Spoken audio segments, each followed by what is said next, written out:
प्यारे बच्चों नमस्कार। हायर मैथमेटिक्स के इस वीडियो में मैं आपका स्वागत करता हूं और आज हम लोग students non linear partial differential equation of first order के टॉपिक को शुरू कर रहे हैं।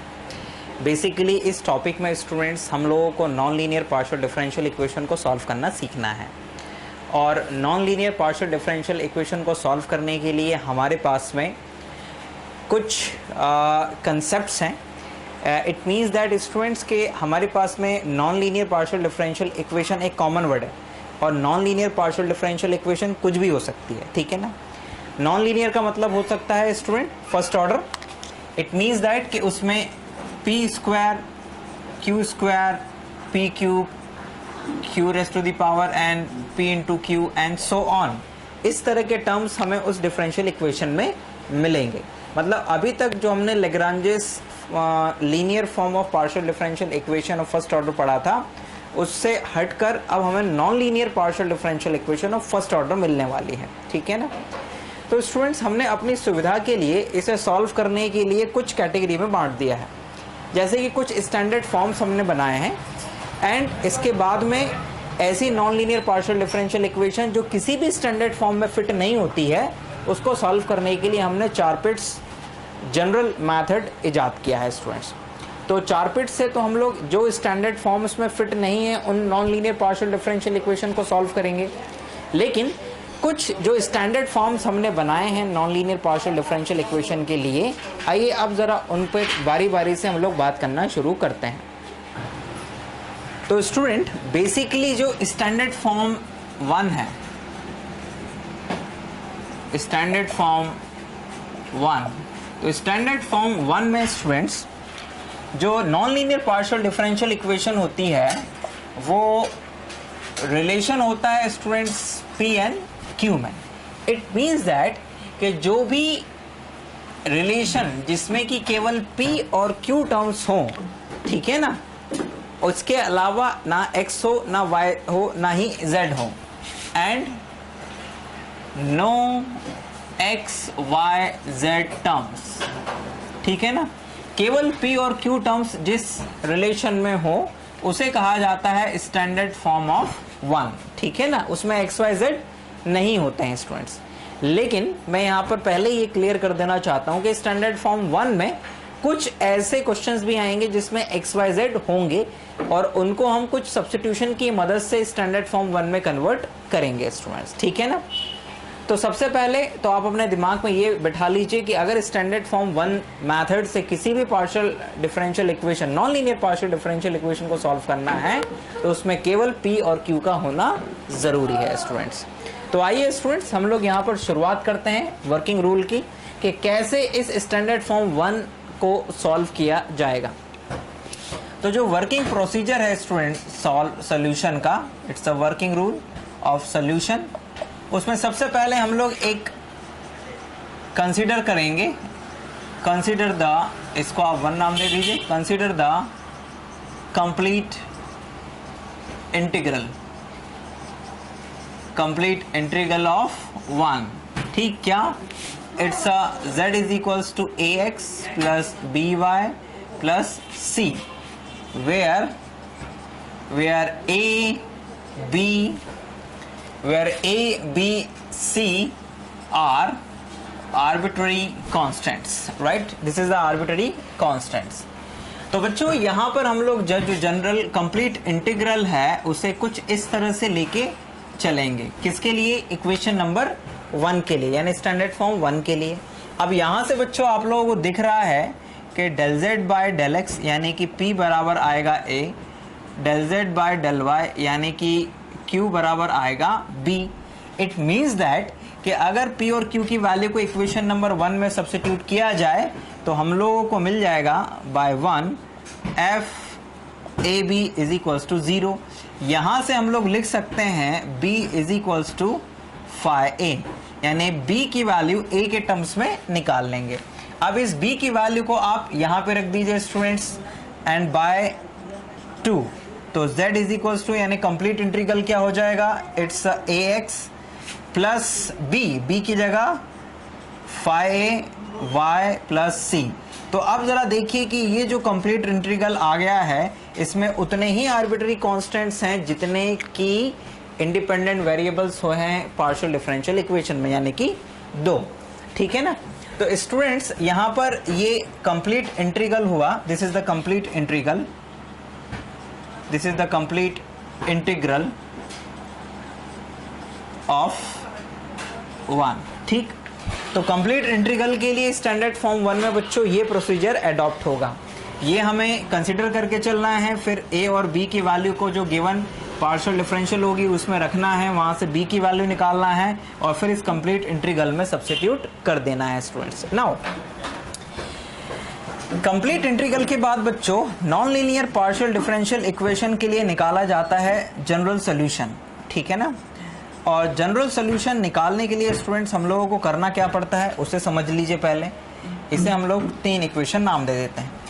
इसमें एक सब्स्टिट्यूशन करते हैं हम लोग, क्या, put c is equals to psi a. ठीक, इसमें एक c is equals to psi substitute करते हैं। ठीक है ना। तो हमारे पास में आ जाता है z is equals to A x plus phi a plus psi A.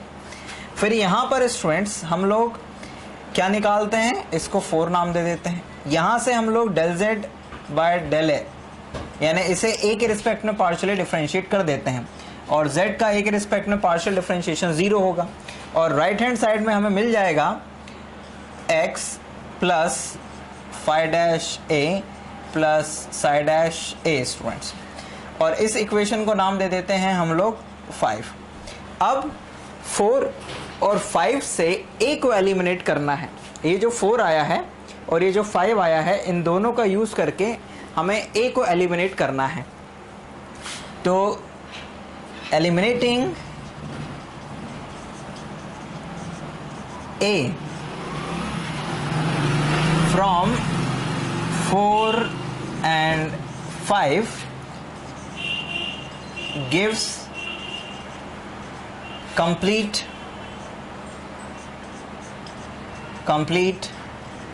integral, not complete integral student, general integral, sorry, general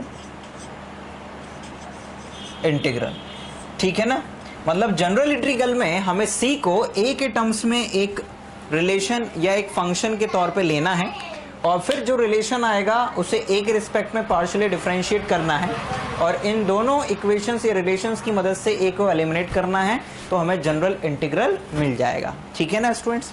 और जनरल इंटीग्रल के बाद में एक नया टर्म जो आपको देखने को मिलेगा क्वेश्चंस में, वो है सिंगुलर सोल्यूशन। वो भी हम शॉर्ट में डिस्कस कर देता हूँ, सिंगुलर सोल्यूशन, है ना। इसको अपने दिमाग में भी आप लोग रखिएगा। सिंगुलर सोल्यूशन हम कैसे निकालते हैं स्टूडेंट। सिंगुलर सोल्यूशन निकालने के लिए हमारे पास जो कंप्लीट इंटीग्रल होता है, ठीक है ना, उस complete integral z is equals to A x plus phi a y plus c, ये जो कंप्लीट इंटीग्रल है इसको आप del z by del a, यानी a के रिस्पेक्ट में पार्शियली डिफरेंशिएट करिए, उसको 0 के इक्वल रख दीजिए, फिर इसी को ही c के रिस्पेक्ट में पार्शियली डिफरेंशिएट कीजिए। ठीक है ना। तो it's del z by del c। ठीक है। तो del z by del c ये भी 0 के इक्वल आ जाएगा। तो यहाँ पर आपको फिर 3 रिलेशन मिल जाएंगे। एक तो ये कंप्लीट इंटीग्रल अपने आप में, एक ये रिलेशन और एक ये रिलेशन। इन तीनों रिलेशन की मदद से a और c को एलिमिनेट कर दीजिए, तो जो रिजल्ट आएगा z इज इक्वल्स टू वही आपका सिंगुलर सोल्यूशन होगा। यानी कि जो आर्बिट्री कांस्टेंट्स होते हैं, जब उनको कोई स्पेसिफिक वैल्यू असाइन कर दी जाती है तो जो सोल्यूशन आता है स्टूडेंट्स, उसी को ही सिंगुलर सोल्यूशन कहा जाता है। तो ये तो हमने बात करी स्टूडेंट्स के स्टैंडर्ड फॉर्म 1 होता क्या है नॉन लीनियर पीडीई में, क्या उसकी खासियत है, फिर उसका कंप्लीट इंटीग्रल कैसे निकाला जाता है, फिर उसका जनरल इंटीग्रल कैसे निकाला जाता है, और फाइनली फिर उसका सिंगुलर सोल्यूशन कैसे निकाला जाता है। तो इन स्टेप्स को अपने दिमाग में रखिए। अब हम लोग कुछ क्वेश्चंस लेंगे और उनकी मदद से स्टैंडर्ड फॉर्म 1 के प्रॉब्लम्स को समझेंगे। नाउ स्टूडेंट्स, वर्किंग प्रोसीजर की बाद में आइए ज़रा इन क्वेश्चंस के ऊपर फोकस करते हैं। इनमें हमें स्टैंडर्ड फॉर्म 1 की मदद से सॉल्व करना है स्टूडेंट्स। और अगर आप इन क्वेश्चंस को ध्यान से देखें तो शुरुआत के जो 4 क्वेश्चंस हैं वो बिल्कुल स्टैंडर्ड फॉर्म 1 में फिट हैं, क्योंकि उनमें केवल p और q टर्म्स ही हैं। लेकिन क्वेश्चन नंबर 5 जो है वो बेसिकली स्टैंडर्ड फॉर्म में दिख नहीं रहा है, लेकिन उसे स्टैंडर्ड फॉर्म में कन्वर्ट किया जा सकता है कुछ सब्स्टिट्यूशन की मदद से। तो क्वेश्चन नंबर 5 के लिए स्टूडेंट्स मैं आपको हिंट करके जाऊंगा और बाकी के क्वेश्चंस के लिए आपको कुछ क्वेश्चंस की प्रैक्टिस यहाँ पे कराएंगे हम लोग। तो आइए स्टूडेंट्स देखें कि पहले हमें करना क्या है इस तरह के क्वेश्चंस में। तो यहाँ पर स्टूडेंट्स ध्यान दीजिएगा कि सॉल्यूशन में सबसे पहला जो काम होगा आपका वो होगा कंसीडर करना। ओके, लेट द, पहले तो डिफरेंशियल इक्वेशन लिखिए गिवन पीडी। गिवन पीडी क्या है बच्चों? It's a p plus q is equals to 1, this is 1। Let the complete integral, right, complete integral of 1 क्या लेना है, अज्यूम क्या करना है, z is equals to ax plus B Y plus c. ठीक, यहाँ से हम लोगों को क्या मिल जाएगा, यहाँ से हमें del z by del x यानी कि p बराबर a, del z by del y यानी कि b यानी कि p, sorry not p, it's a q। तो ये तो q हो गया और इसकी वैल्यू आएगी b। इन दोनों की वैल्यू को उठाकर हम लोग इक्वेशन नंबर 1 में रख देंगे। ओके, तो बाय 1 हम लोगों को मिल जाएगा a plus B is equals to 1 और यहाँ से b बराबर आ जाएगा 1 माइनस a और इस b की वैल्यू को हम लोग 2 में रख देंगे बाय 2 द कंप्लीट इंटीग्रल। तो कंप्लीट इंटीग्रल की जो वैल्यू है बच्चों वो आ जाएगी z is equals to ax 1 minus a y plus c। तो this is the complete integral of given partial differential equation, non linear partial differential equation. तो इसको आप 3 नाम दे दीजिए। और अगर हमसे जनरल सोल्यूशन पूछा जाता है तो जनरल सोल्यूशन निकालने के लिए जो प्रोसीजर है उसके लिए हमें कुछ ऐसा करना होगा स्टूडेंट्स कि नाउ जनरल सोल्यूशन। तो जनरल सोल्यूशन के लिए आपको याद है कि हमें इसमें put c is equals to psi a. तो z इज इक्वल्स टू हो जाएगा ax plus 1 minus a y plus psi a. ठीक, this is psi a and this implies that, इसको नाम दे दीजिए आप 4 and this is del z by del a is equals to 0 is equals to x और a के respect में कर रहे हैं स्टूडेंट्स। तो यहाँ पर आ जाएगा हमारे पास में माइनस का y plus psi dash a and this is 5 और डायरेक्ट फिर वही लाइन लिखनी है स्टूडेंट्स जो कि वर्किंग प्रोसीजर में आप लोगों ने लिखी थी। ठीक है ना, कि eliminating a from 4 and 5 gives general integral, general integral of given PDE, right. तो यहाँ पर हम लोग एक्चुअल में ना तो हम लोग यहाँ से बच्चों a की वैल्यू और ना ही यहाँ से a की वैल्यू को निकाल पाएंगे। तो दैट्स वाई केवल ये रिलेशन आपको लिख देना है कि 4 और 5 की मदद से a को एलिमिनेट करने पर हमें जनरल इंटीग्रल मिल जाएगा स्टूडेंट्स। ठीक है ना, तो इस तरह से जनरल इंटीग्रल हम लोगों ने निकाला। और सिंगुलर सॉल्यूशन स्टूडेंट्स इस रिलेशन का निकलेगा नहीं, क्योंकि जब सिंगुलर सॉल्यूशन हम लोग निकालेंगे, यस,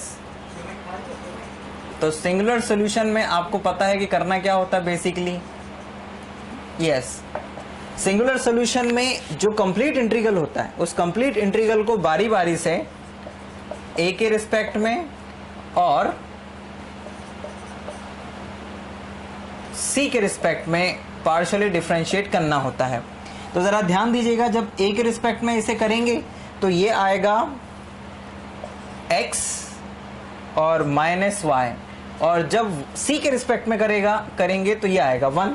तो यहाँ से 0 इज इक्वल्स टू 1 आएगा, जो कि पॉसिबल नहीं है। इट मीन्स दैट कि singular solution of standard form 1 does not exist. तो सिंगुलर सोल्यूशन स्टैंडर्ड फॉर्म 1 के लिए एग्जिस्ट नहीं करता है बच्चों। तो यहाँ पर हमने जो स्टैंडर्ड फॉर्म 1 था बच्चों, उसके लिए पहले कंप्लीट इंटीग्रल निकाला, कंप्लीट इंटीग्रल के लिए कंप्लीट इंटीग्रल एज्यूम किया, a और b में वैल्यू निकाली p और q की, उसको इक्वेशन 1 में सब्स्टिट्यूट किया, वहाँ से b की वैल्यू निकाली, कंप्लीट इंटीग्रल में रख दिया, जो हमने एज्यूम किया था वो हमारा कंप्लीट इंटीग्रल। सिंगुलर सोल्यूशन के लिए आपको हर बार यही करना पड़ेगा कि c is equals to 5a, फिर c की वैल्यू को आप कंप्लीट इंटीग्रल में सब्स्टिट्यूट करेंगे, ठीक, उसे आप a के रिस्पेक्ट में पार्शियली डिफरेंशिएट करेंगे, लेफ्ट हैंड साइड 0 हो जाएगा क्योंकि z का a के रिस्पेक्ट में पार्शियल डेरिवेटिव 0 होगा। जो भी नया रिलेशन आएगा स्टूडेंट्स उसको उसकी मदद से और जो 4 बनाया था आपने उसकी मदद से a को एलिमिनेट करने पर आपको जनरल इंटीग्रल की वैल्यू मिल जाएगी। और सिंगुलर सॉल्यूशन के लिए तो कंप्लीट इंटीग्रल से ही शुरुआत की जाती है। जो आर्बिट्ररी कांस्टेंट्स हैं a और c उनके रिस्पेक्ट में पहले पार्शियली डिफरेंशिएट करो, दो रिलेशन बनेंगे उनकी मदद से a की वैल्यू निकालो और कहाँ पर रख दो, जो आपका कंप्लीट इंटीग्रल है, सॉरी a और c की वैल्यू निकालना है और इन दोनों की वैल्यू को कंप्लीट इंटीग्रल में रख देना है तो सिंगुलर सॉल्यूशन आ जाएगा। तो ये पहला क्वेश्चन हुआ स्टूडेंट्स। और इसी तरह से बच्चों आप लोग क्वेश्चन नंबर 2 भी कर लेंगे, 3 भी कर लेंगे, मुझे यहाँ 4 कर लेंगे। मुझे यहाँ पर थोड़ा सा 3 के लिए आपको हिंट करना है। तो 3 के लिए भी बच्चों आप लोग शुरुआत बिल्कुल ऐसे ही करोगे कि आप लोगों को दिया हुआ है क्या, p plus sine q is equals to 0। तो यहाँ पर भी अगर आप ध्यान से देखें तो जनरल इंटीग्रल तो z is equals to A x plus B Y plus c रहेगा और यहाँ से p is equals to a and q is equals to b आएगा। तो we have what, we have a plus sine b is equals to 0। तो यहाँ से sine b is equals to minus का a और b इज इक्वल्स टू आ जाएगा sine inverse minus a, ठीक है ना। तो यहाँ से बच्चों ये b की वैल्यू आ गई sine inverse a, sign inverse minus a। तो b की वैल्यू को आप यहाँ पे जनरल कंप्लीट इंटीग्रल में रख दोगे जो आपने अज्यूम किया था। तो z इज इक्वल्स टू आ जाएगा a x plus sine inverse minus a plus c। तो ये जो आया ये होगा कंप्लीट इंटीग्रल और c को psi a मान के a को एलिमिनेट कर देंगे अगर, ठीक है ना, तो हम लोगों को मिल जाएगा जनरल इंटीग्रल, जो कि इस तरह से आप लोग बना देंगे। यहाँ पर जो मेन इंपॉर्टेंट क्वेश्चन है वो है बच्चों 5 कि 5 को कैसे हम लोग एक स्टैंडर्ड फॉर्म 1 में कन्वर्ट करें। तो उसके लिए मैं आपको हिंट करके जाता हूँ स्टूडेंट कि कैसे आप लोगों को ये क्वेश्चन कंप्लीट करना है।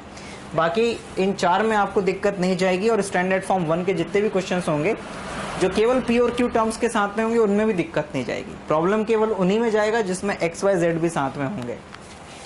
स्टूडेंट्स ये जो क्वेश्चन नंबर 5 है, इस क्वेश्चन नंबर 5 में बेसिकली हम लोगों को यहाँ पर एक ऐसा टर्म बनाना है p और यहाँ पर बनाना है एक टर्म q, जहाँ पर p अपने आप में और q अपने आप में एक पार्शियल डेरिवेटिव्स हों। तो एक सब्स्टिट्यूशन से आप शुरुआत करेंगे कुछ इस तरह से कि आप यहाँ पर क्या लेंगे, you can substitute here yes small x is equals to e to the power x dash, y is equals to e to the power y dash and z is equals to e to the power z dash. तो यहाँ से x dash is equals to आ जाएगा log x, y dash is equals to आ जाएगा log y and z dash is equals to आ जाएगा log z। Already हम लोग ये मान के चलते हैं बच्चों कि z is a function of what, z is a function of x and y और यहाँ पर z dash is a function of z and z is a function of x and y, ठीक है ना। नाउ स्टूडेंट्स अब हम लोग कुछ रिलेशंस टोटल डेरिवेटिव की मदद से इजाद करेंगे। क्या हम लोग यहाँ पर स्टूडेंट्स कुछ इस तरह का रिलेशन बनाएंगे, यानी सबसे पहले del z by del x dash इसकी वैल्यू फाइंड करेंगे, यानी z को x डैश के रिस्पेक्ट में पार्शियली डिफरेंशिएट करेंगे। लेकिन क्योंकि जो sorry del z by del x नहीं, डेल x डैश नहीं, केवल del z by del x यानी p। तो यहाँ पर बच्चों जो z है वो x और y दोनों का फंक्शन है और x और y अपने आप में x डैश और y डैश के फंक्शन है। तो ये जो p की वैल्यू जो हम निकालेंगे ना बच्चों, तो ये कुछ टोटल डेरिवेटिव की मदद से इस तरह से निकलेगी।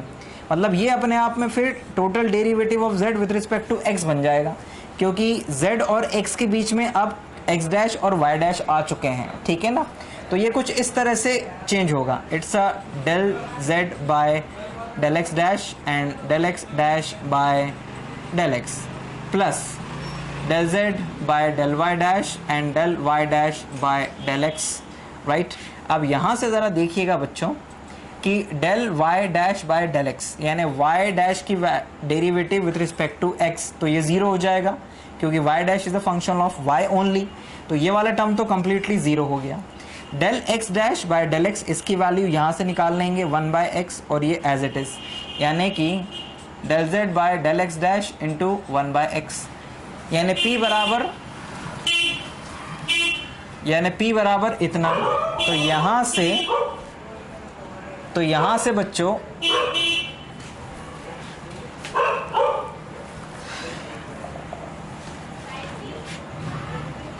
बच्चों del z by del x dash की वैल्यू आएगी px, ठीक है ना।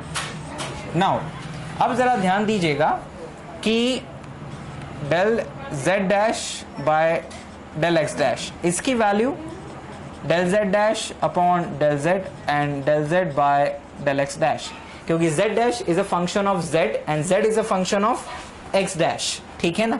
तो यहाँ पर हमारे पास में जो रिलेशन आएगा वो आएगा del z dash by del z, इसकी वैल्यू यहाँ से वैल्यू निकलेगी, तो इट्स अ 1 बाय z, और ये del z by del x dash, del z by del x dash की वैल्यू px आ चुकी है, हमने अभी अभी निकाला स्टूडेंट्स। तो यहाँ से हमारे पास px इज इक्वल्स टू आएगा z into del z dash by del x dash, और इसी तरह से हम लोग एक वैल्यू और निकाल लेंगे बच्चों, qy is equals to z into del z dash by del y dash, ठीक है ना।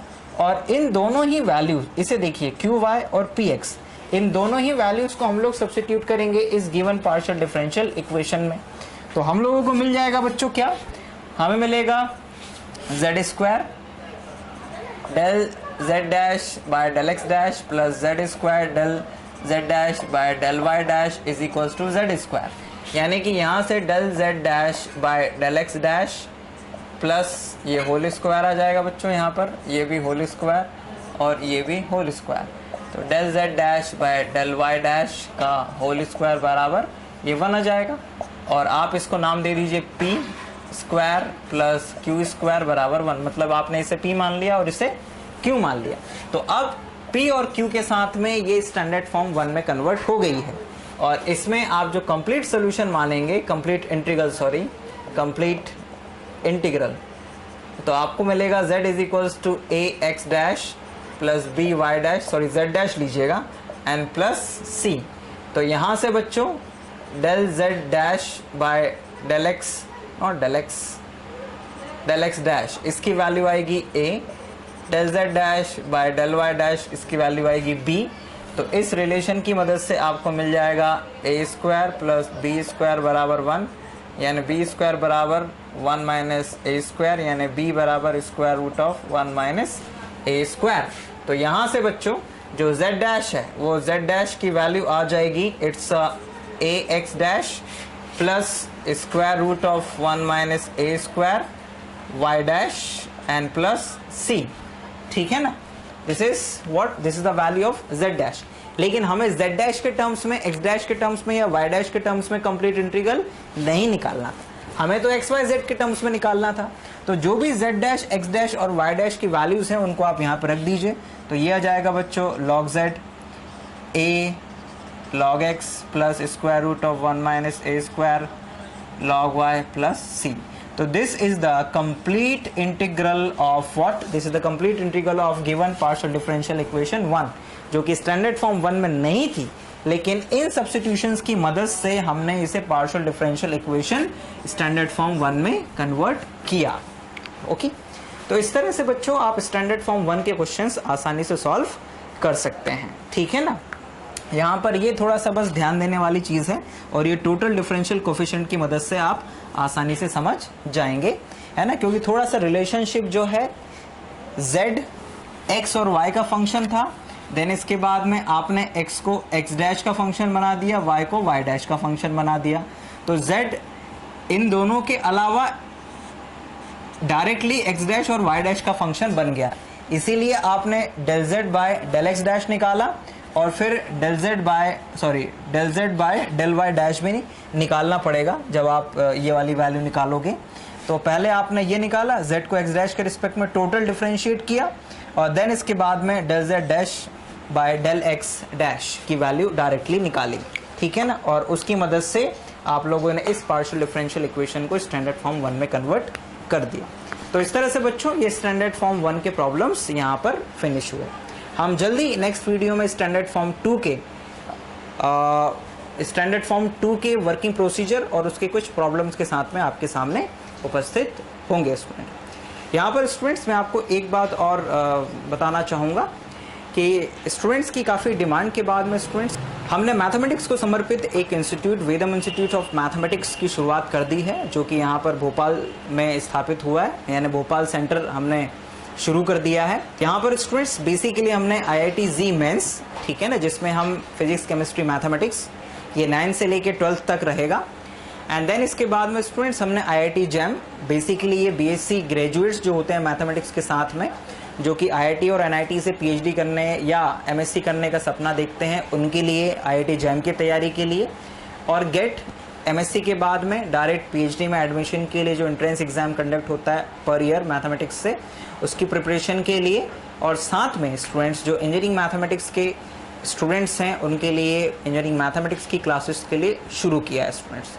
आप बाकी डिटेल के लिए स्टूडेंट्स जो वेदम इंस्टीट्यूट ऑफ मैथमेटिक्स का फेसबुक पेज है उसके ऊपर विजिट कर सकते हैं स्टूडेंट्स, और हम इंस्टीट्यूट से संबंधित और भी जो जानकारियां हैं आपको समय समय पर अपडेट कराते रहेंगे। वीडियो के एंड में भी इंस्टीट्यूट से संबंधित और जानकारियां रहेंगी। तो कीप वॉचिंग स्टूडेंट्स, हम जल्दी आपसे मुलाकात करेंगे। Thank you very much for watching this video.